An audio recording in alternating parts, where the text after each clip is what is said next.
Cody Rhodes, I want to thank you for this opportunity to speak to you, and I hope that this video somehow reaches your attention. Please allow me to introduce myself.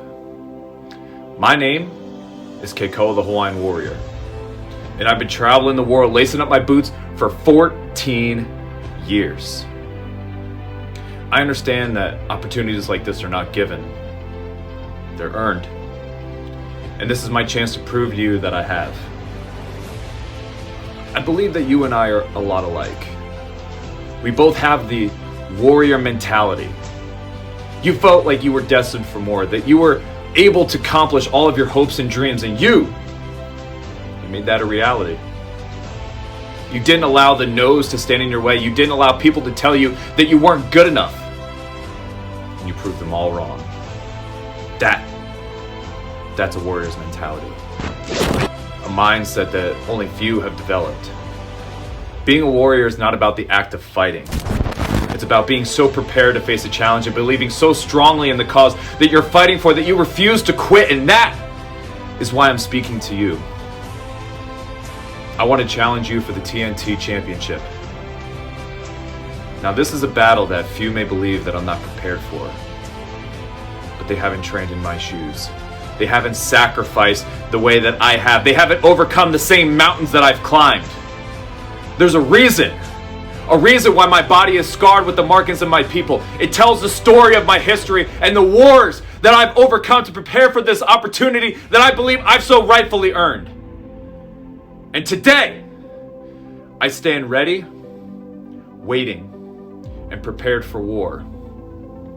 And this war that I challenge you for is only the beginning.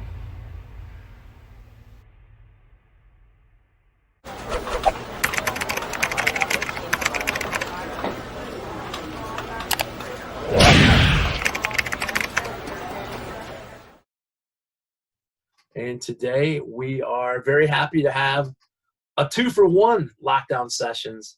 We have Sammi Pandora and Kekoa, the flying Hawaiian, the Hawaiian King. I'm not sure where we're at right now. I was like, wow. I was like, we're going back if I'm going with the flying Hawaiian. But yeah, I got rid of the flying Hawaiian about like 6 years ago, and I transitioned to the Warrior King for a little bit, and then everyone was like, yeah, we really need you as a babyface. So then I transitioned to the Hawaiian Warrior, which is now generally what I am now. All right. And Sammi, did I get your name right? Have you transitioned? Yeah. No, I'm still Sammi Pandora. Nothing's happening here from my end. Yeah. I'm still the same. Still the same. So I got a chance to watch you both when I used to hang out on the East Coast. So I'm gonna go through my basic questions. I gotta ask each one of you, and doesn't matter what order, but how long have each one of you been in the business of professional wrestling? Good. Okay. I started like 7 years, I think. Maybe 6.5, 7. I think at that point now. Seems Okay. shorter. Seems a lot shorter. When I hear 7 years, it just seems so long, but it doesn't feel like it's been long. And then I would say the exact same answer as far as it seems short, but it sounds long. But this coming fall will be my 14th year. Oh, wow. Yeah. Fantastic. It's a good deal. So where did you guys break in? Like, where did you train?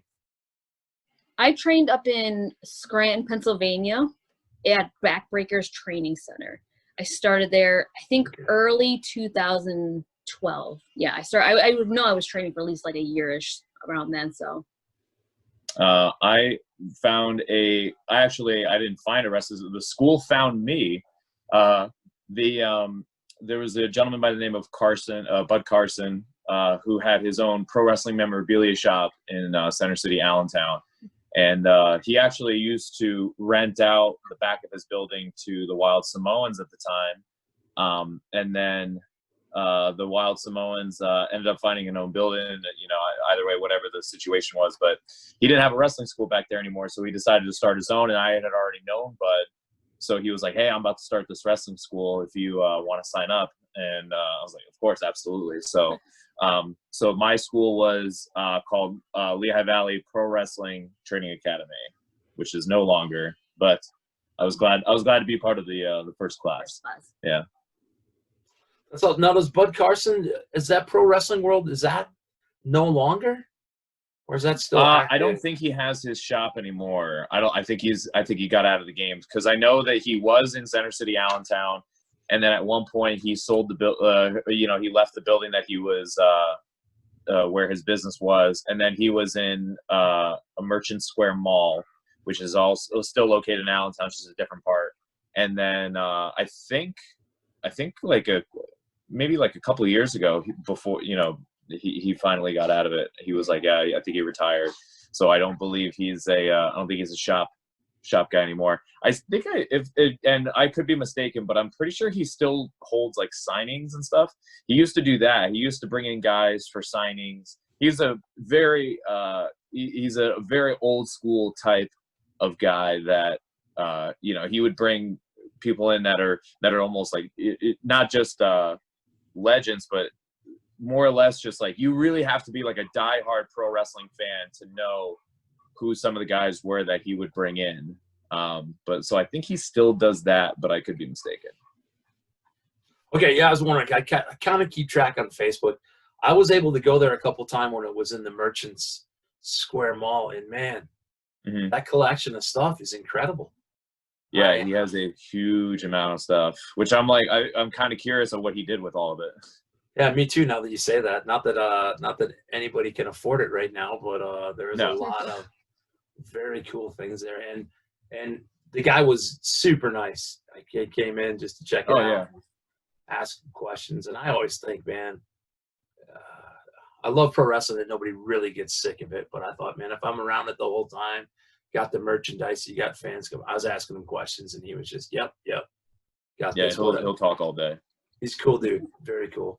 When you guys are younger, granted you broke in 7 years and 14 years ago, but when you guys growing up, who catches your eye on television and in pro wrestling that gives you that itch? I'm trying to remember the first, because I started watching when I was probably like 5. Oh gosh, I know. I think that was it was probably Stone Cold who really caught my eye. I would say, because it was probably around 97, 98, and that when he was taking off as the rattlesnake. So that's when he was really taking on. Shawn Michaels was always the one that I'm he made he entertained me the most. He was the one that I'm that'd be so fun to do. I would just love to do that. And I always say later on, once Lita hit the scene, that's the one who made me yeah, I need to try this. I really want to do this. Yeah, and a funny story with for her was there was at one point we were both booked as extras for WWE, and I think it was I forget which specialty show it was, but we knew that Trish Stratus, Lita were advertised, as well as some other special names to be brought in for that show. And at one point we needed to get checked out by the doctors, and we were in line. The door was closed for the doctor, and we're just kind of waiting there, waiting. We had no idea what was going on, and we're what was taking. It took a little bit, and then all of a sudden, the door opened up, and it was Lita, just right there. And I immediately looked at her because I knew how much of a diehard Lita fan she was. She's just hello, it was just a shock of just turn around, and she's right there for her. So that was pretty cool. That was a pretty cool moment for her. Yeah. And it was a cool moment for me to watch that, because I knew how much of a big fan she was growing up. It was a stoic feature on my face. I'm don't react. Just stand there politely. And then, I grew up on Shawn Michaels. I was a fan of everybody. I remember being a big fan of Tatanka when I was a little kid. I remember watching The Ultimate Warrior, Hulk Hogan, Big Boss Man, Bret Hart. I remember all of them as a little kid, but it was when I found out that Shawn Michaels and I actually have the same birthday, and I found that out around when I was 7 years old, and then I was all right, that's it. He's my favorite. Yeah, and same birthday. He's my favorite. Yeah, that's all I needed. But to answer your question, as far as who makes me have that itch of loving wrestling and everything like that, once I started learning the ins and out of wrestling and I started getting trained and everything like that, then I started really studying more of the old school guys. You know, fell in love with Flair, Steamboat, Dusty Rhodes. Loved watching Superstar Billy Graham promos. So it depends on, you know, depends on what person you're asking. Are you asking the you know, the once diehard wrestling fan in me when I was a little kid, or are you asking the professional? Because now I can watch a Shawn Michaels match and I'll be like, oh yeah, you know, he's a legend and he's always going to be. But then you watch like an old school match and you're watching, you know, Steamboat, and the fans like just reacted. You know, obviously the fans were just so different back then. You know, people react to different things back then as it is now. But you can watch a Steamboat match or a Flair match, and then you can just get that itch because you're just like, man, like that's awesome. It hits you in a different way, if that makes sense. Yeah, it totally does. Those matches stand the test of time. I think I go back all the time. I'm from the Midwest originally, so I'm an AWA guy, and most people don't like the AWA. They don't have, oh well, it wasn't flashy, but man, it's just something about.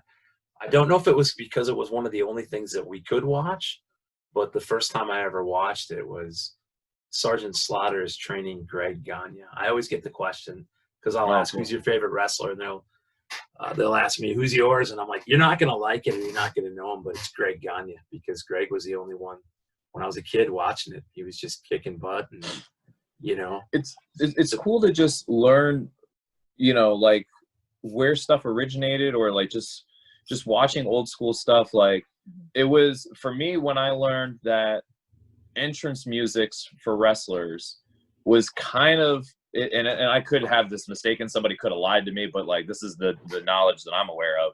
It kind of started with Sergeant Slaughter, and they actually started it in Allentown at what the hell building is it called? It's a very old school building. Man, if I saw it in front of me, I'd be like, yeah, it's that one, but I can't think of it off the top of my head. But they actually used to run shows in Allentown way back in the day, and then that was actually one of the buildings where entrance music started, because Sergeant Slaughter was instrumental in doing that and giving them like the, hey, we should play music. Really? Yeah. I don't know. Going to the ring. Yeah. I forget what I've been watching for so long, I just don't even. I forget what the building is off the top of my head. I'm gonna look it up as we keep going. But no, I had heard the same story that he wanted to play the Marine. Him. And no, that's fantastic. Well, yeah, going back while you're looking that up, if you're Sammy, do you do the same thing? Do you kind of go back and watch a lot of the older stuff now? I do, and I watch like stuff that like I wasn't even aware of, because it's different now when you have things like the network and YouTube. Ag Hall, and Allentown. Ag Hall and Allentown. Still standing? Yeah. Still standing. Yep. The Great Allentown Fair is there, and every August, September, every year. It's my favorite one. Hit that one, yeah. Yeah, we hit it every year. I think I hit it one year. I saw 3 Doors Down.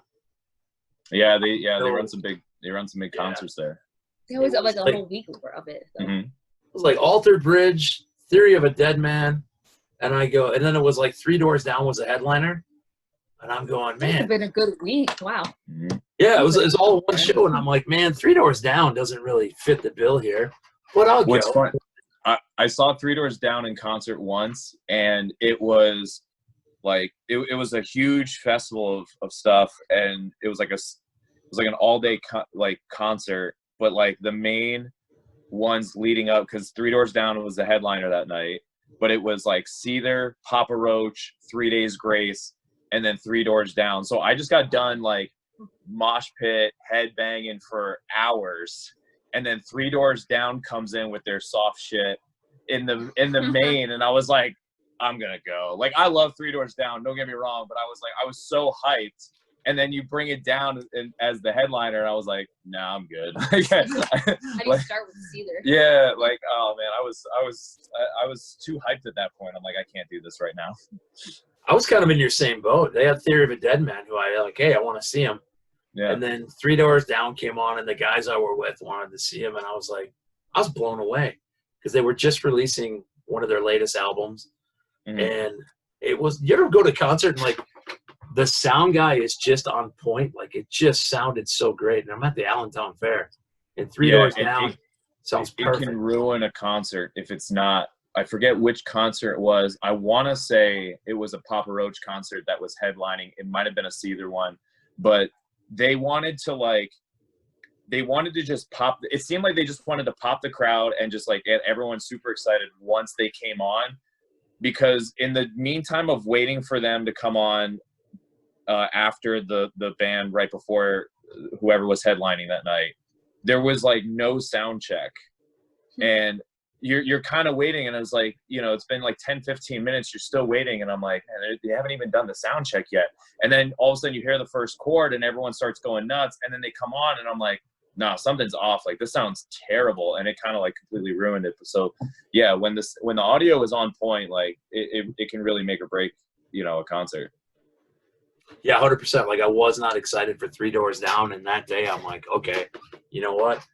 I know every song they're playing, and even the ones I don't know, my brain thinks I've heard it before because they have like, that's their sound. So that's how I saw Nickelback in concert. And as much as everyone wants to, you know, crap on Nickelback, but like there's something about it, and they're not one of my favorite bands, but like I like Nickelback.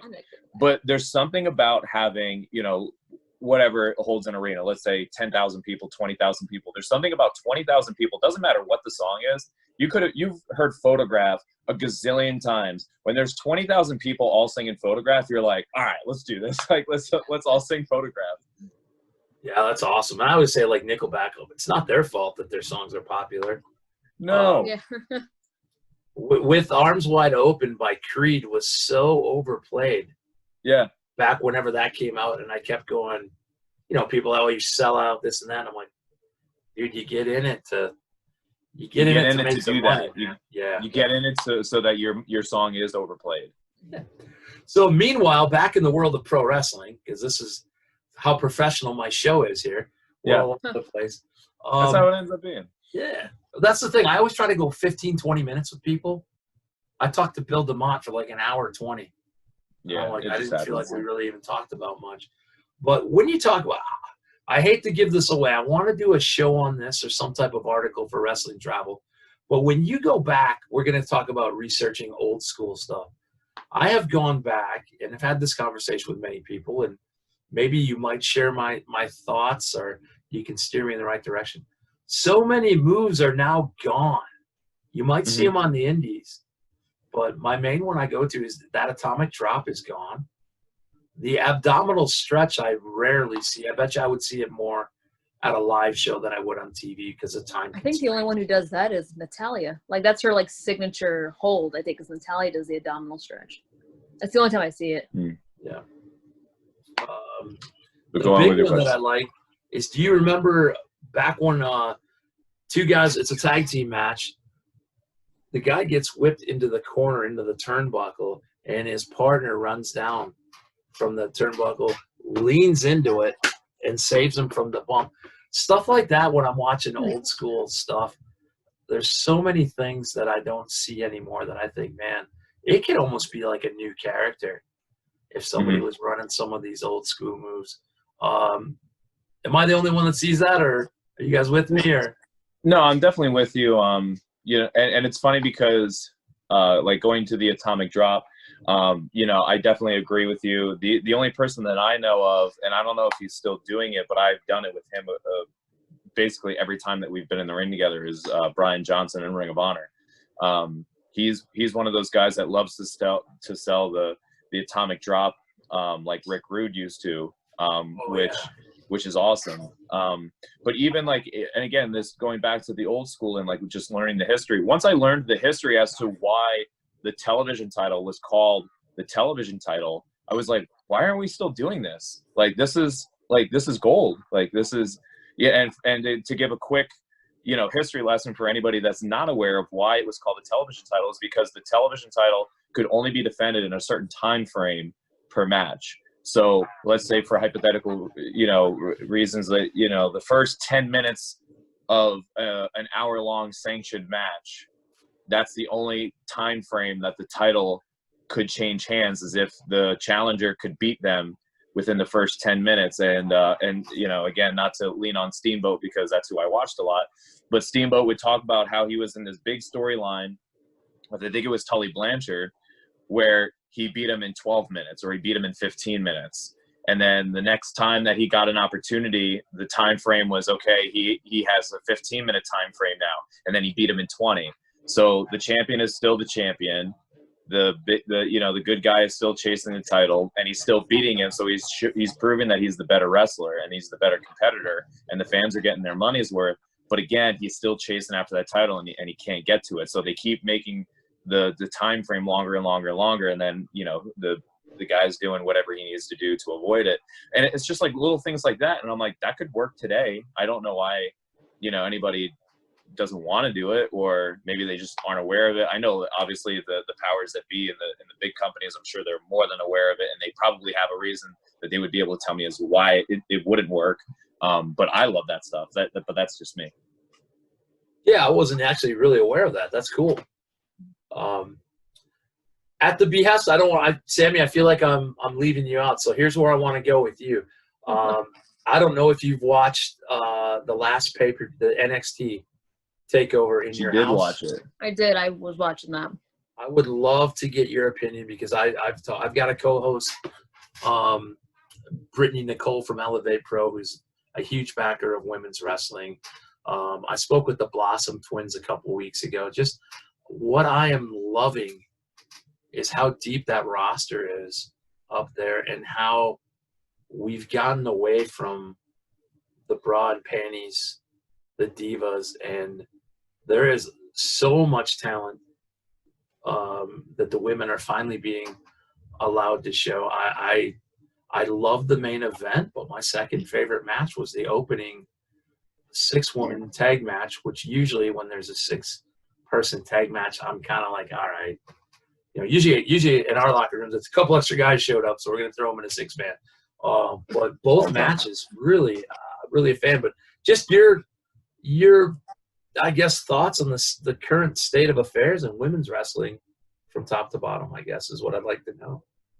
I think it's going really well. I mean, considering back in the day when maybe there was one match on an entire card, sometimes none, or sometimes when the matches were maybe 5 minutes. I think it's like so amazing now to watch wrestling. Now you had a pay-per-view where the women opened and they closed the show. Like how great is that? And then they closed WrestleMania last year. It's just like sky's the limits right now for women's wrestling. It's motivation to all women out there. Like it's not just gonna be one match now. Like women had to fight just to get sometimes on the card. Like when you have, 10 matches on a card, one women's match is 2 women. In what a state there could be hundreds of women wrestlers. So it was just always kind of cutthroat out there trying to get onto a show. And now you have shows that are pure, just all pure women. Like it's just really, really great to see that everyone's actually getting an opportunity. Everyone's getting to showcase their skills. And I love all the talent that's at NXT. Like it's inspiring to watch. The stuff that they do at NXT is just phenomenal. Like, again, when you said watching bra and panties matches, it was like, well, I guess anyone could really do that. But now they're doing things that they're out wrestling the men sometimes. Their matches are doing better than the men's matches. Like how fantastic is that? I agree. And I think there was even a time back in a couple years ago, I was hearing a story like when women were really trying to, I guess, be showcased more. I think who was it? Michelle McCool versus Melina, where they were at maybe it was the Great American Bash, where they did a spot, or their match was so good that they kind of got in trouble backstage. Now this could be just like a rumor, but I thought I heard a story being circulated about it, and they were kind of being put down because the match was so good. Whereas Chris Jericho then came up and said, "Well, then it means you guys have to work harder," to the guys in the back, and that's amazing to me, too, especially just to see that moment of like women were being put down because they were doing well. And it's great now they have a chance and a platform that they don't have to be put down. In fact, they're being pushed forward to do better. Yeah, I mean, I think the game has changed dramatically And the battle that I'm constantly having on my end to kind of play off of that is you have that battle between, I was taught the old school mentality, but I'm also understanding like where the business is going, and I see what patterns are happening. So with her story saying, you know, well, this match was better than what it was supposed to be, now everybody else has to work harder. I remember having a match with somebody a couple of years ago, and I said, hey, let's not do, you know, I asked to be first match on the card, and because I knew we were setting up for something, and I said, let's not go all out, because obviously we have something to build to.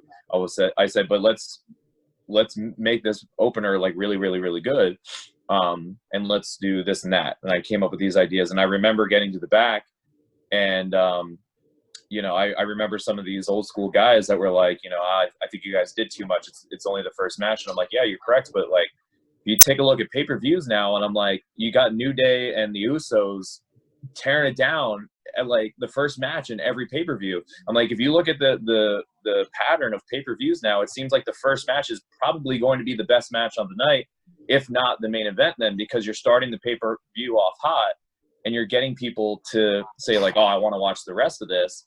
Whereas if you then go to the indies, like, we don't have weekly television. We don't have, like, if you're lucky, you wrestle for a company that performs every month or sometimes more. So if you're looking at shows, it's like, this is our pay-per-view for this particular spot. So why not give them as much as we can? Now, I'm not saying like go all out and go 20, 30 minutes in the very first match. But again, like, it's a balance, you know. And I think the like you know, going back to what she said, things are changing, and you know, I think a lot more people have to work harder. Yeah, it's you know, women used to be that novelty match. They didn't even have a platform for them. They you know, Moolah held the title for 28 years. You know, and it was just so it's so nice to see. When I was talking to Lucy and Kelly, the Blossom twins in TNA, I brought up the fact that, I don't know if you guys watched TNA back, man, when it was early 2000, their women's division was killing it. And dare I say, it was much better than what the guys were doing. I was way more into, because they started taking it very seriously. Mm-hmm. And where I might have been molded into that professional wrestling business of women, Swaggle says I can say midget, but midget wrestling and stuff was all this novelty brought around. But now it is awesome. It's great competition. Just like everything, there's girls I don't like. I like watching the Iconics. I can't stand the screaming and stuff like that. But it's just great to see it on a better platform. Risen up, and I can't believe how deep the roster is, and I honestly did not think that Io Shirai was going to win that. I thought, well, here we go. I was so happy when she did, though. Oh yeah, I was well deserved. Yeah, and you know, but I'm like, here's Charlotte, here's Rhea Ripley, and the thing that I don't like about being a fan today is I try to stay off the internet, because you know, somebody's going to tell you, oh, this is what's going to happen. And I just like the old school way of just, hey, here's the match. Let's just watch it and see what happens. And I love the fact that I was like, okay, Charlotte or Rhea, there's no way they're going to let Shirai. And then I popped at the end of that. It was so awesome. So I'm loving that aspect of it. I mean, it kind of reminds me of like another triple threat, because no one thought, you know, Io would win, because she was kind of just not thrown in there, but she's going into a feud that was already hot, like Charlotte and Rhea. It then reminds me of that triple threat back in the day, like Triple H, Shawn Michaels, and then wasn't it Chris Benoit? Chris Benoit ended up winning. I don't think he was kind of at it, but the real feud was between Shawn Michaels and Triple H. So no one thought it was going to be Chris Benoit that was going to be winning. So that might kind of remind me of that one, even if we're allowed to say a certain name on there. I already did, but already did. Yeah, we're not signed. We're not. we're allowed to say it. But seeing that kind of reminds me of it, because when I was reading the comments too as well, no one thought she was going to win. They wanted her to win, but no one thought she was going to win. So it definitely reminded me of like of that kind of match where someone was thrown in and they ended up winning. And I was like, it was a great little kind of There you throwback. go. Yeah, fantastic. One thing I do have to bring up, Sammy, I do remember watching you. I would go to some cards in Pennsylvania for a certain promotion. You were very over. I know a lot of the fans really liked you, and then I saw you turn heel. And I thought for an independent crowd show, you had some heat that day, where you joined up with I can't remember his name, but was it Ryan? Ryan Race. Ryan Race. Yeah. Wrestling. I got to remember everybody's name. But I thought that was cool, man. I thought, oh, you got some real heat for that. So I thought, that was a promotion that I thought was really well done. That's where I got my first introduction to a lot of the people on the East Coast. And I'm going to bring it back over to you now and say, I wore this shirt in honor of what I found out when I did my due diligence as a journalist, and I found out that your first match was against the benchmark Bill Daly. Yep, he was my trainer, along with some other gentlemen, but he was the one that was there the majority of the time. But yes, Bill was my first match, and he will be our referee in our gender reveal match coming up at the end of the month, because Bill and I are still close, and he's like, I want to do something. Let me do something. I forget what he wanted. I think he joked that he wanted to wrestle, but he's had too many neck injuries, and Right. I won't put him through that. If anything, he's the one that's yelling at me to let him do these things, and then I'm like, no, I have to calm him down. I'm like, you're just getting the itch, calm down. But yeah, so he was my first match. He was my trainer. He will be my gender reveal referee at the end of the month. And yeah, me and Bill go way back. Gender reveal. Is this something that the fans can get in on and watch or anything? Or is this a private we'll event? we'll probably go a lot. Yeah, we're probably going to do a live thing. Right. We haven't announced like when exactly it is. But we were probably going to end up doing it because we have all the equipment and everything like that. We do that for our own shows and everything. It was bound to happen. So yeah. Yeah. All right. Yeah, I didn't know everybody's talking about TikTok and all these things, and I thought, Yeah. when we're in the business, you take advantage of any promotion that you can. Talk to me. I can't help but notice, and I can look it up online, but I'd rather hear it from you. Talk to me about Workrate Entertainment. So Workrate was kind of by accident. Yeah. We talked, I don't even remember what the initial conversation was, but It was literally just like we wanted, I think, just a ring. Like we just wanted our own ring. So I think that's where it started. Workrate really wasn't a thing. Yeah. It was a small, like, we got the ring and it just kind of snowballed into something more. Yeah. My problem and the problem in the wrestling business in general, in the professional wrestling business, is that there's not a lot of professionals. It's weird to say, but there's not. And there's a lot of people that aren't reliable, that if you tell somebody, hey, I'm going to be there, that they're going to be there. Or if you say, I'm going to be there at this time, they're going to be there. For whatever reason, the professional side of professional wrestling, in my opinion, has been lost with a tremendous amount.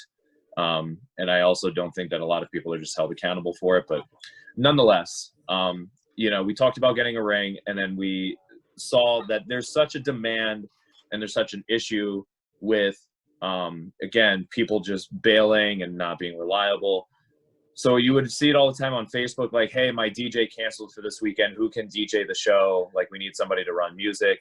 Oh, hey, my ring guy canceled. Like, I need somebody with a ring.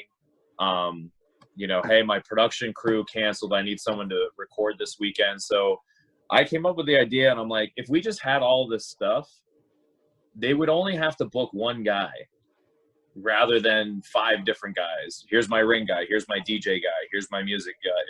Here's my production crew.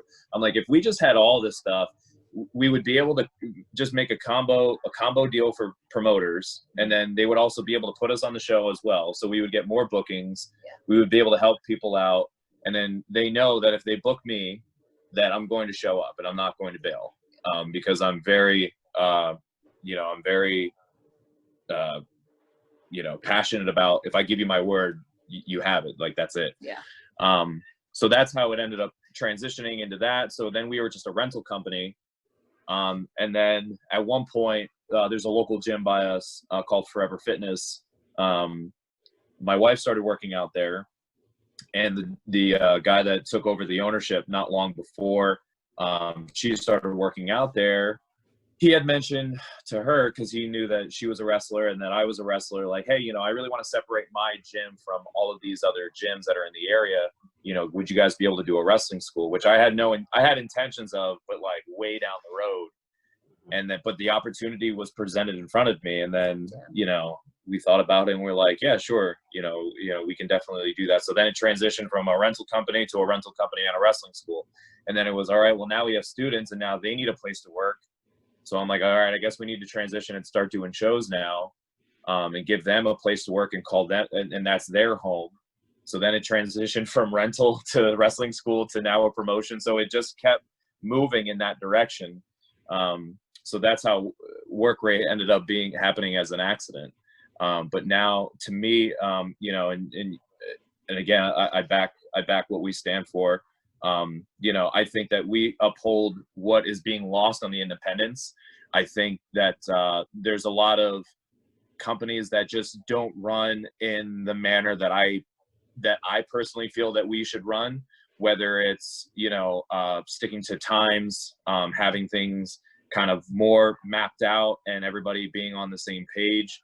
So I very much mold my product compared to WWE, NXT, Evolve, and just kind of mirror image our process for things. And I think that speaks volume to me. And again, I might just be, it's coming from me, but to me, it speaks volumes when wrestlers are battling for just a Royal Rumble spot or a Battle Royal spot on our show, but won't take a higher payday or someone closer to go work for another company, which we've then seen these companies or these quote unquote promoters taking shots at us. And we're like, well, shouldn't that speak volumes of what you might be doing? Yeah. Because we're trying to put on a good product. We run a multi-camera system. We all run on times. We run on scripts. We have everything mapped out. Everyone's on the same page. We have our meetings. We're constantly communicating with all of our staff. Everything is run smooth. We're on a time schedule. Everything is kept to time, and we're getting people ready for the next level, which I think a lot of companies don't do. They kind of do, but not to the level that I think that we do. So that's another, something else that, that I stand behind. So again, not to, I kind of got off topic there, but that's a very long, how we ended up getting to here. No, it's great. I like I said, this show meanders. Workrate Entertainment, was that the name? I think it was a few years ago, and I might have messaged you. It was after I was gone, and I thought it was a great idea. Was that the app that you had come up with? Was that called Workrate as well? That was called the Territory app, which to the viewers that are watching this, I came up with the idea to basically create a Facebook combination with LinkedIn for just the world of professional wrestling. Without going too far into detail, it was basically just a networking app, and not only for the professional side, but for the fan side as well. So they would be able to find shows, signings, all of these things. And then again, on the professional side, they would be able to find seminars, tryouts, all of these things. So it was just pure wrestling app. Again, Facebook, but just like, now grandma's not seeing your post about like, hey, does anybody know a ring guy? And then grandma's commenting like, I think Jonesy happened to have a ring ticket. Grandma, like, so that was our idea. We actually developed it. We were about to release it, and then Apple updated their terms and conditions, which our app and the way that it was developed went against their standards. So then it was almost like, well, do we half-ass release it or do we start from scratch? So then we tried half-ass releasing it, which it was struggling. It was constantly struggling. It was a battle to try to get people to understand like what was going on. It was such a huge thing. And then, you know, it just didn't have enough backing. And at the same time, we did like a half-ass release because of the problems that Apple kind of caused us there. So in order to get it to the level that we needed a tremendous amount of money, and we also needed to start from scratch. And after, I think we worked on it for over a year of trying to get this thing ready. It was like once it kept failing and failing and failing of us trying to work with everything, all these hurdles that we had to cross. It was like, I need a break from it and we need to start over. Like, that's the only way that this thing is going to work. And then before we even once we both reset and we were like, okay, I think we're ready to dive back into this and make this a thing. Cause I still actually firmly believe in that idea. I think it can absolutely work. We just needed to figure out the funding aspect of it. That's when things started snowballing for Workrate, and now it's been kind of just pushed to the side for now. Yeah. I thought it was a tremendous idea. And I knew that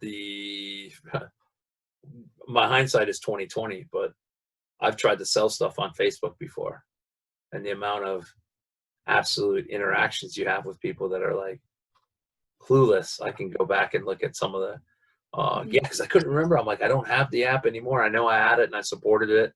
And I thought, this is great. This is great for people in the business. Hey, there's a show going on. Like you said, there's a seminar. And I'm a fan.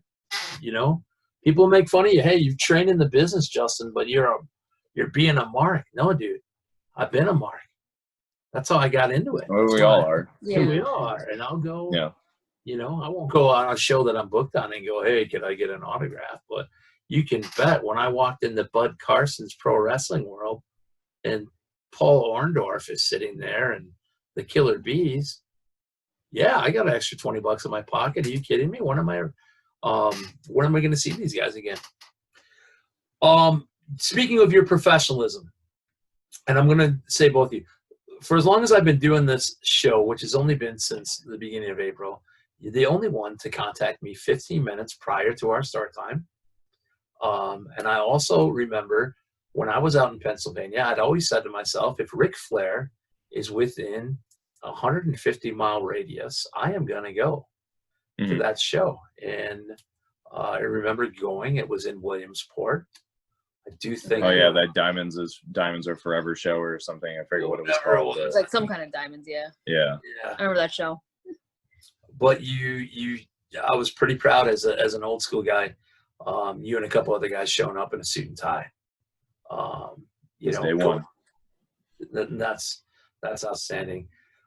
I wanted to go so badly just to meet Rick as a fan, and I started to get some hesitation. Man, don't meet your heroes. So I've heard some pretty wicked interactions with Ric Flair. The guy couldn't have been nicer to me. I don't know how he was to you guys in the locker room, but what a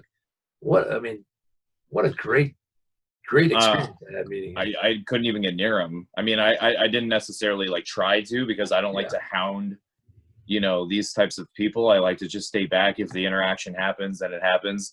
The only guy that I've ever swarmed was Steamboat, because I hate to keep bringing him up, but since I've molded my persona in kind of almost a mirror image of him, and, you know, taken some of his likeliness and everything like that, there was a time where I think it was the Tribute to the Troops show that I was an extra for, and it just so happened that he was there because he was doing PR for WWE, and I saw him in catering, and if he's in front of me and I can learn from him, anything that I can take away from him, because since I'm such a mainly babyface character, I'm like, okay, I'm going to go ask him questions. So and he had seen me enough to where, like, when I say hi, he's like, oh yeah, there's that guy. So I didn't feel like I was overstepping my boundaries at this point. So so that was the thing. I saw him in catering, and I just went and grabbed my food and I sat down. I was like, can I sit here? Thank you. All right, I have questions. But for Ric Flair, you know, yeah, I've heard some horror stories as well. I didn't get near him. he had like a posse of security for some reason Yeah. at this show. I don't know if that's a all the time thing, and I'm sure Yeah. he probably needs it, but overall, yeah, I just was just like, oh, there he is, and there he goes. I was at Starcast Baltimore Full Gear for AEW and for Wrestling Travel.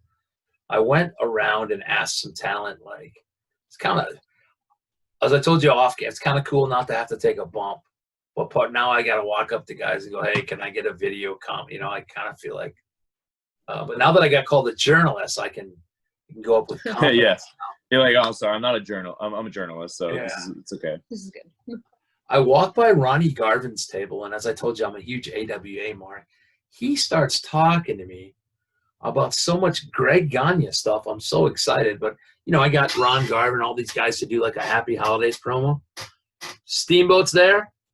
Dude, I can't get my feet to go within 10 feet of him to ask him because I'm like, I just chickened out on Steamboat. He's so nice. And maybe it's because I've seen him more than enough times that he's up to me. Maybe that's it, but I don't know. I mean, I've done his seminars. I've done, you know, a bunch of extra stuff. He was my agent for one of my WWE matches that I got to do. So like, I've been around him enough that like I feel comfortable, like, you know, going over and being like, hey, you probably don't remember my name, but you probably remember what I look like. Like, hey, how you doing? But yeah, he's a super nice guy.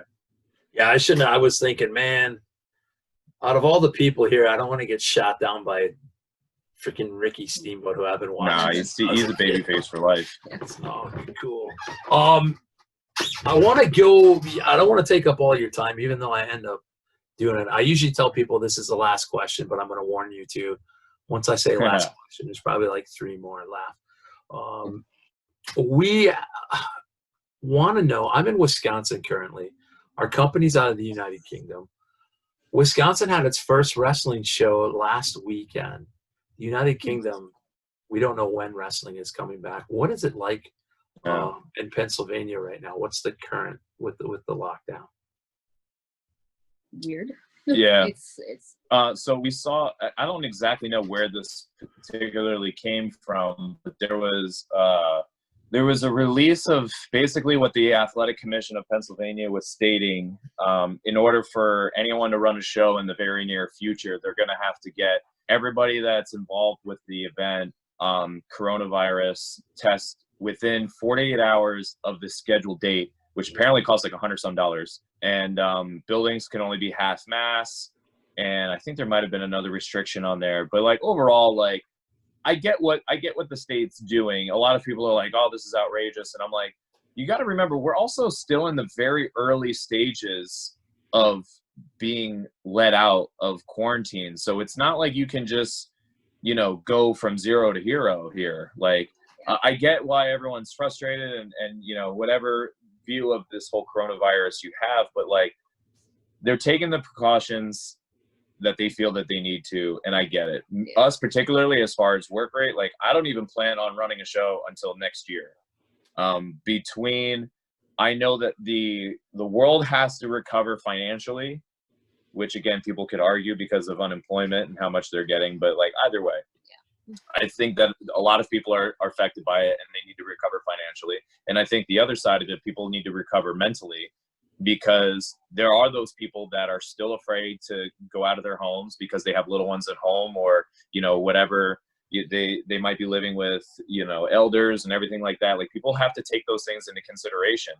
And we also have to remember, like, what is quote unquote normal as of, you know, the past couple months. It's been being 6 feet away from people. Yeah. There's been people that I've interacted with that even want to be further than 6 feet away from me. And even like, as I'm trying to talk to them, and I'm like deaf, so I try to move in at least to that 6 feet margin, and I see them backing up even further. And I'm like, wow, like these are people that are really being cautious with it. And again, that's their preference. So again, it's been like, here, if you want to run a show soon, like here's all of our demands. Like, it's up to you. And to me, I'm like, I can wait. Wait a while.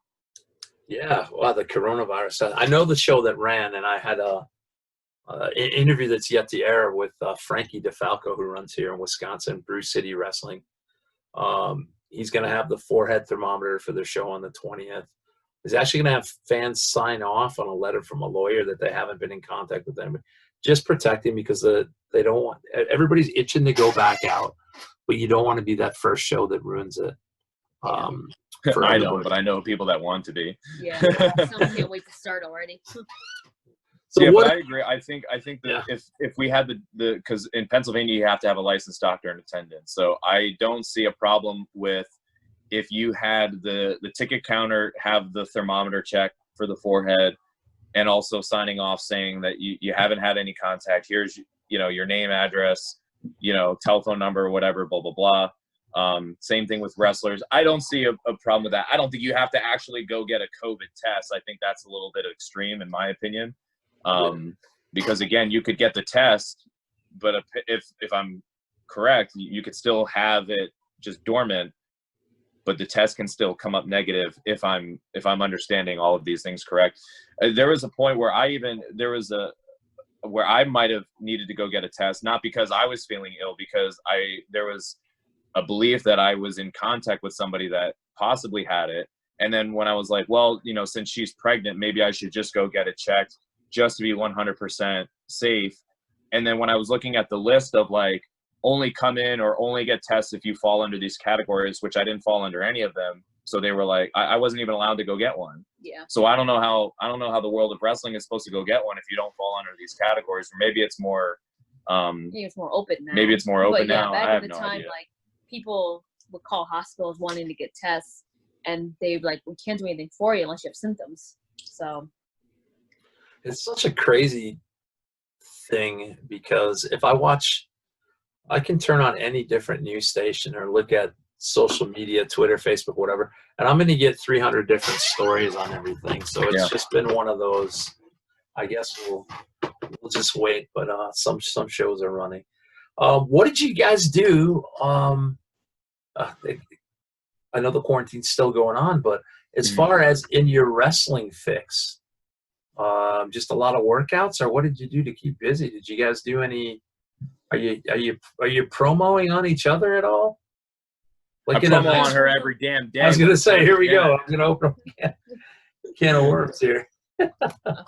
For us in particular, yeah. I mean, like, so we're very lucky. Like, we are super lucky and fortunate. Before we even bought our house, I had already knew that I wanted a home gym. When we were still in a small 2-bedroom apartment, I was already buying gym equipment when we were house hunting. Yeah. We actually had. It was just sitting in the living room till it was ready to go. Yeah. So I bought a bench, a barbell, and some plates before we even had a house, because I saw it on Facebook Marketplace and I was like, oh, this is a great deal. Like, let me snag this. So we actually have a full gym downstairs. So like that was taken care of. We have our own ring, so I'm like, but it was still cold because we live in the Poconos. Mm-hmm. So it's always at least 10 degrees colder here than it is everywhere else. So we were really waiting for some good weather. But overall, like for us, like we like to have both. We like to have our balance.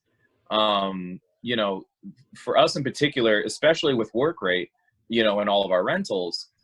And so we're doing the school 3 days a week. We're doing our own wrestling schedule on top of our bookings for our ring rentals, our DJ rentals, and all this other stuff. So we're doing 7 days a week. We barely have days off. Yeah. So when this quarantine thing happened, it was like, oh, I can rest this weekend? Like, holy crap, like this is amazing. And I don't have to feel upset that like I'm missing shows or anything like that. Like, this was amazing to us. So like, we cleaned the attic. I organized the garage. I did home projects. Like we gardened. Like, oh yeah, like quarantine was awesome for us. Like we were perfectly happy. And then like once we start dwindling down on the project, it's like, yeah, we can set up the ring this weekend. And then you start doing ring crew. But we have a 20-foot ring, so that thing is heavy as shit. It's massive. So and it's only a couple of us. It's only me and one other guy that can move that ring, especially with her because she can't lift things that are too heavy. So now I'm doing ring crew, but with me and one other person, and like halfway in, I'm like, oh yeah, this is why it sucks, and this is why I've been holding off on this. Like it's heavy, and then we finally get the whole damn thing up, and I'm like, I barely want to wrestle now. I set all of it up, and I think you took it down like an hour later. No, not an hour later. We had it up for a couple hours, but we didn't do as much as I wanted to. But we had, we were fine. I've been injured before. I know how to cope with being away from the business. It makes it a lot easier when the whole entire business is shut down, so it doesn't make you feel like you're missing out and you want to get back. Yeah, that was the best thing when I especially found out for her. Yeah, I found out I was pregnant. I was so happy. I'm like, man, I'm gonna miss a whole year of wrestling basically, and then the virus happened. I'm like, never mind. So is everybody else. So it's her fault. Essentially, it's her fault that this whole thing happened, because she was like, if I can't wrestle, nobody can wrestle. And then that's why I scheduled the interview. That was a rumor that was going around. Yeah. So well, you heard it here first. I started on the lockdown sessions. She started the coronavirus. My wife started the coronavirus.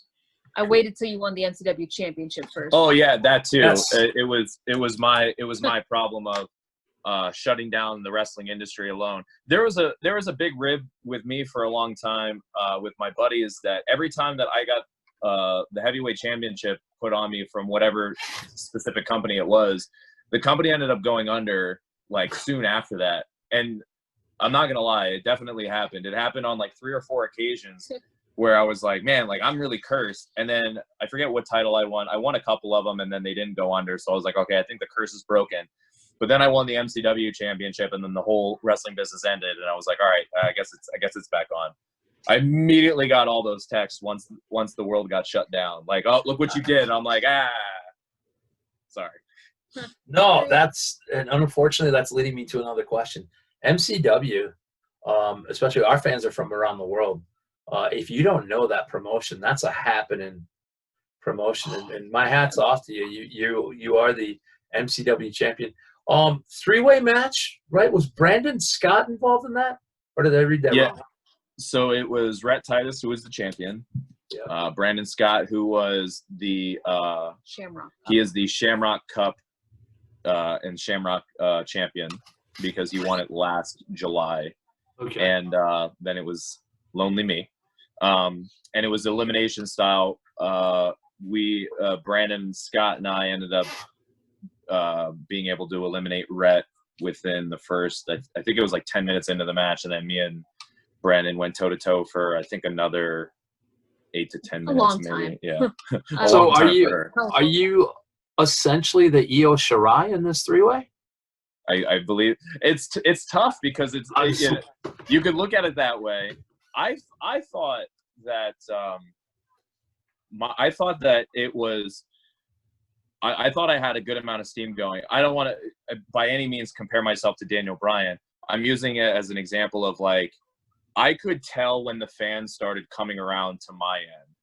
And at first it was, when I first started getting title opportunities and I was facing Dante, they were taking polls, and I kept an eye on it because I can always use it for material and everything. But nobody was voting for me as far as they thought that I was going to win in the upcoming match. So then I remembered that. And then there's other instances where I was like, all right, the fans aren't there yet. They're starting to come around, but they're not there yet. But it wasn't until I forget what show it particularly was. I think it was the Bruiser Rumble. But I came out, Dante attacked me before I could even get to the ring. And then I got helped to the back. And then when it came down to the final 4, I came out and I stood on at the top of the ramp. And to me, I thought the crowd, like, they lost it. Yeah. And I made my way down to the ring, and I stood in the ring, and then the whole place started chanting my name, and I was like, all right, I think I'm there now. Like, I think I got them behind me. So I think it was that type of momentum that was leading towards it. So I don't know if I was the wild card in it. I think I was still there, but in my own way, because I wasn't the heavyweight champion, I wasn't the Shamrock champion, but I think I had the fans behind me. Perfect. As I asked that question, I'm like, I hope he doesn't get offended. I just was going back to the Io Shirai conversation. No. Wrestling travel is in Manchester in the United Kingdom. So we take fans to all of the wrestling events. Unfortunately, with the coronavirus, everything is really not just slowed down, but come to a screeching halt. But we would take fans from all over the world. The last one we were able to do before the shutdown was Wrestle Kingdom in Tokyo. We get their flights, we get their hotels, and we'll have special guests kind of show up to different events happening that we don't like to tell them. Last year we had James Storm come to WrestleMania to our party and hang out. This year we were going to have Vicky Guerrero. We were going to have Hacksaw Jim Duggan watch SmackDown in our suites with the fans. So kind of that cool interaction that as a surprise, which is leading me, you're like, where's this going? What are some of your, if we stay on the travel bubble, have either one of you been able to wrestle outside the United States? And if not, or if so, what are some of your favorite cities that you've been able to visit and that you enjoy wrestling in front of? You first. Okay. I have not traveled outside the U.S., but my favorite one to be was probably going to Florida, just because it was warm. It was really nice. The promoter was very nice. He had us set up with, a nice hotel that was actually on the beach. And the show was right next to the hotel. So when we got there, it was just a lot of just walking and having fun. And it was just a beautiful time. I enjoyed it. It was nice. The fans were rowdy. I loved it. It was like an easy night. Didn't have to do like anything crazy. So I really enjoyed going to Florida. I would love to go to Florida again. Obviously it was just a nice experience. Because I'm mainly up north here. Like it's always Pennsylvania, New Jersey, Virginia. Every now and then we'll go down to maybe North Carolina. But so Florida was the furthest I've gone, and it was so fun. I'd like to take a plane next time though. Yeah, I bet. I've been overseas. I've actually been to the UK. I toured with the world famous Butlins with All Star Wrestling and Brian Dixon. Absolutely super grateful and fortunate that I was able to do that. Very cold in the summer, as I've come to learn. What was upsetting for me was a funny story. It was I went over in the summer, and it was like 110 degrees here when I left or something like that. It was like a good week stretch of like 100 degrees that we were going through. So I got on the plane in like a cutoff sleeve, shorts. I get to the UK and it was like 60 degrees, and I was like, what happened to summer? Like I thought it was summer everywhere. So I actually had to spend my first payday on clothes because I did not pack for cold and rain. No, I did not. I wasn't aware. So that's the furthest I've gone in my travels. I love the UK just for that. It's just a different vibe from the fans. It's a different atmosphere. It's hard to explain unless you've been there. But as far as other cities that I've enjoyed, I love going down to the Carolinas because again, it's just a different vibe. It's a different fan set. Things get over different there than they do in like Philadelphia and everywhere else. So it's more fun there for different reasons. I loved when ECWA, East Coast Wrestling Association, was running out of Atlantic City, because then we would get a hotel, we would go on the beach in the morning, relax before the show and everything like that. So that was always fun too. And then we're going out afterwards and then just crashing right there because the shows were in a hotel. Yeah. So those were always fun.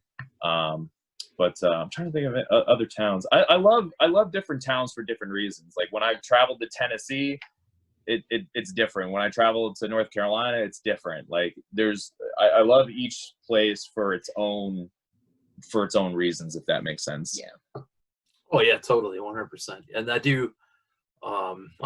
I share the same thing with the United Kingdom. One of my first times in the UK, I flew directly from Sydney, Australia, to London. Ooh. And this was in January, so complete heat wave in Australia. And then I'm usually like, hey, I'm from Wisconsin, I'm never cold. Yeah, I'm going, all right, how much for a jacket? Yeah. I need to buy it, because I was like, okay, I'll just wear. I'm like, oh man, I had to buy a coat, and it zips up on the wrong side. So I don't know if I bought a ladies coat or that's just the way it is in the UK. But even if it's a ladies coat, it looks good on me. So what I want to do is I definitely going to wrap up here. But one of the things that I wanted to do on these lockdown sessions for everybody is I want the fans, and granted, I know we're going to post it right up here below us, but what do you guys have for social media for the fans to follow you? Okay. Sorry. She says it as if she's got a long list, but it's not that long. It's really not. So I have my Facebook, simple, Sammi Pandora. I have my Instagram, the Sammi Pandora. I love that we were able to change that, by the way, because I think I was just like Sammi Pandora with a bunch of numbers, and they let me change it to like the. Not that it's important, but it makes you feel important. It's the Sammi Pandora. I think it's Twitter's not my go-to. Like I don't really. She just retweets my things. I retweet things. I like things. I like to like things. I'm a liker. And she goes down the rabbit hole of Twitter when someone's in trouble. She goes, oh, and then she starts reading all the things. I end up in like a whole nother like universe when I'm going down Twitter. But I think it's just Sammi Pandora on there too, just plain and simple. But yeah, if you're looking for anything on Twitter, that's not me. Instagram's my thing. Like I love Instagram. It's just so nice and easy. It's so positive on Instagram. So that's my go-to. As far as myself, you can find me at Kekoa Pro on all platforms, which is Facebook, YouTube, Twitter, Instagram. I have a Twitch account for when I stream, but I feel like once the world opens back up, that will be non-existent. And I'm not that good anyway, so it's probably not a good idea to watch that in general. You can find Workrate Entertainment on Instagram, Twitter, and Facebook at Workrate Entertainment as well, in our wrestling school, which is at Workrate. Wow, it's been a while since I've had to plug the school. No, at Workrate Wrestling Academy. That's what it is. Yeah, there's so many now. Like people have these new things that come out, and I didn't realize how much. Like Twitch, okay, and then what TikTok they have, and also the Patreon. I won't be on TikTok. Is it Patreon? Yes. I don't even know if I said Patreon it right. Or something. Patreon, the OnlyFans. Some of them have that. I do not have an OnlyFans. No, you don't. You don't have any of those. Good call. Although I've been on TikTok, I've been hesitant to even be on it. Our boss opened up a wrestling travel TikTok, so I opened one just so I could like it. And I basically just have all of my clips of matches and everything. I don't quite understand it, but I have been up at night a lot longer than I wanted to, just to watch some of the crazy stuff on there. It happens. I mean, I don't have the exact TikTok app, but like what I'll do is I'll watch like a funny Facebook video and then I just keep scrolling. And then like an hour and a half later, I'm like, just go to bed. I like to laugh at night. I like to laugh. I do too, and I like that the latest dance craze on TikTok is this. Oh, I've seen that. What the heck is that? I don't know what it is. It's just something that they do. I feel like an old person. I feel old now. Well, I'm way older than you, and trust me, I feel bad for even being on it. But I joined it because after Wrestling Travel did it, Bill DeMott said he was on it. I'm like, Frankie DeFalco's on it. I'm like, all right, I'll try it. I haven't posted anything, but a lot of like, to me, this is going to age me 100%. You guys will probably agree. The fact of people taking like movie clips and they're lip syncing to them, in a 15-second or whatever, how long it is, and that's popular, and whoever invented TikTok is making money out of that. Guys, we've got to come up with the next big thing here. And I'm just gonna, you know what? I'm just gonna create a TikTok. I'm just gonna cut my promos on there, and then hope that the powers that be, 50-second clips. Yeah, see them in 50-second clips. There we go. One of the guys that we've interviewed Zicky Dice. And then a good friend of mine that I met up in Montreal, Robbie J, who, by the way, if you like all kinds of music, Robbie J was training in Montreal. I know this is way off left field. Training in Montreal when I met him. I was up in Canada last summer. Brought him stateside. He actually trained with Seth Rollins at the Black and Brave Academy. Awesome. Lives in Chicago. Got him his first match here in Wisconsin, so his first stateside match. I'm looking at Robbie J's Twitter, and I'm like, finally after I added them. I'm like, dude really likes the band Stuck Mojo. He's got like Stuck Mojo stuff all over. The guy is so nice and calm. He doesn't tell me he has been the lead singer of Stuck Mojo for 5 years. And I said, "Are you guys still Never doing came stuff?" up. Yeah. Well, I can't really go out and tour right now because the band is actually with Jericho because they're Fozzy, and I'm like, what the hell? Well, anyway, my point is, he sends me this promo of Zicky Dice when he's first appearing in Canada, and Zicky's just moving his mouth, and Robbie, who is obviously born in Montreal and stuff, is speaking French behind him. Now that's the kind of, we need like a multi-language thing, guys. That's what we got to start. So That'll be fun. well, yeah, big plug for Stuck Mojo. I don't know if do you guys remember Stuck Mojo, or am I just the old guy in the room? No, I don't remember. Yeah. Oh. I have to look them up. I'm also very out of touch with like the music industry. Like I forget how long it was, but like at one point when I was listening to a 3 Days Grace song, I was like, this isn't 3 Days Grace. What the heck is this? And then they're like, oh yeah, they lost their lead singer. I'm like, what? Like I'm very behind with a lot of things. Stuck Mojo had an album called Rising that was advertised in Pro Wrestling Illustrated in the mid-90s, and it had a picture of the old U.S. title belt was the cover of their album. And I remember that stuck out to me because that was cool. And I wish I could find this ad. I've Googled it. I've looked it up. But somewhere in Pro Wrestling Illustrated, there was a quote from Diamond Dallas Page, and it basically promoting the album. It says, if you don't like Stuck Mojo, you're wrong. And I'm like, dude. Nice. It reminds me of Ricky Bobby when, like, if you don't like Big Red Gum, you know, so. Fuck you. Yeah, exactly. I didn't want to offend anybody, but there we go. Look. No, that's one of my favorite quotes. Oh, that's awesome. Just outset it. I'm going to wrap up here with something very important, something that we want to get behind. I know I asked you off camera, and hopefully at some point my guy's going to edit this in to the video either before, right now, or after. Cody has won the TNT championship in AEW and has put out a challenge, and you're one of the first guys that I've seen answer the challenge. Talk to me about this and what we hope comes out of this. Man, I mean, it was just, hey, I'm just going to shoot my shot. You know, like it's still, AEW is still in the early stages, in my opinion, where like the word of how to go about getting booked there it's not out there. You know, like to get booked on WWE, like it's kind of like common knowledge. Like a lot of people are getting booked as extras. So it's kind of like, you know, the word goes through the grapevines. I'm not somebody, as much as you might look at it from both sides of, you know, well, if you don't ask, that means you don't really want it. Or it's like, I have a lot of friends that are on AEW, and I don't want to go to them and say, hey, congrats on all your success. Next question, how do I get there? As like, because I don't want to take away from, because I'm very happy for all of them. And, you know, and again, once I heard of this challenge and anyone can go for it, it was like, okay, well, I'm just going to cut a promo and see where it goes. Like, I don't know if that's the way to go about it or not, but if anything, I took my shot. And according to Michael Scott, you miss 100% of the shots that you don't take.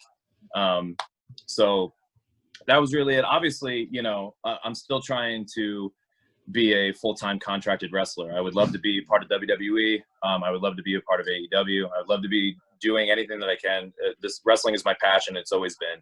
If it wasn't my passion, then I wouldn't have been doing this for 14 years. You know, you have the old saying of these people that are in this wrestling business, and it's like, if you're here to make money, then you need to get out, because this isn't the spot, you know, that's for you. And you know, I agree with that. And again, if I hadn't figured that out in the past 14 years, then I wouldn't still be here. So again, yeah, wrestling is always going to be my number one. I still have gas in the tank. Obviously, I'm only, you know, 32 years old.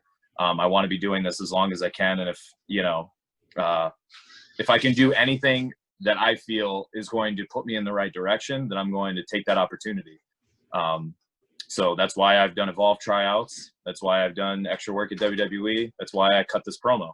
I want to be able to stand out and I want to be able to let the powers that be, the people at top, know, hey, I just want an opportunity. That's all I can ask for. And until I get granted that opportunity, it's continue to work, continue to grind until that happens. So this was just another way for me to try to get that opportunity. And I've seen you wrestle many occasions. This is something that when I saw that, I'm like, dude, that would be so cool. Just because I think that you guys would have a fantastic. Any word from Cody yet, or is he still ducking? I think my notifications from on his phone from me are muted. So no, nothing from him yet. I mean, I've gotten great feedback from other people that are with AEW, and they basically told me if it was my decision, you would be here already. But obviously it's not. I haven't heard anything negative, to my face at least, of like, hey, I don't think you're ready for it yet. But the people that I consider friends and the people that I'm close with, if they feel that I'm ready, then, and I feel that I'm ready, I think it, I think it would be a good thing. But again, it's up to me to prove that. And, again, this is just me taking my shot. And I just want you to know that we here at Wrestling Travel back you 100%. So we're looking forward to the people that follow us, following your journey. There's a lot of matches on YouTube, a lot of stuff to catch up on. You had a great spotlight with MCW that I watched earlier yesterday or today. Sammy, I want to say congratulations to you guys, on both of you. I shouldn't just say Sammy, but on the upcoming parenthood. So yes. When is that? You doing a gender? Is that coming up really soon, or are you still pretty early and you looking at the fall, or not? Like halfway, I would say we're about halfway there. Okay. November's the due date. The due date, yeah. Oh, okay. The month. Great. So you guys are gonna have a fantastic Thanksgiving. Yeah. So that's awesome. So I want to thank you both for joining us, and we wish you nothing but the best. We're looking forward to seeing what Cody has to say. And we're looking forward to if that gender reveal becomes something that the fans can get in on or watch later. We're looking forward to that. So I feel like they're going to be pissed if we don't go live with it. Yeah, so. now that we said something. Yeah, exactly. That could be, you know what? That could be a great TikTok too. I'm just saying. There you go. And the fact that the benchmark's going to be there. I mean, it's benchmark will be there, and my buddy, well, hopefully he's going to be there. He has a very demanding schedule, but my very good friend Matt Saigon has said he would come out of retirement for it to be in the gender reveal match. Yeah. So hopefully he's going to be on Team Boy, by the way. And on Team Girl is Joey Martinez, but whatever about him. But Wow. But yeah, we're very excited. Alrighty, we're excited for you. Thank you guys very much, and we look forward to seeing much more from you. Thank you. Thank you so Thank you much. for having us. You bet.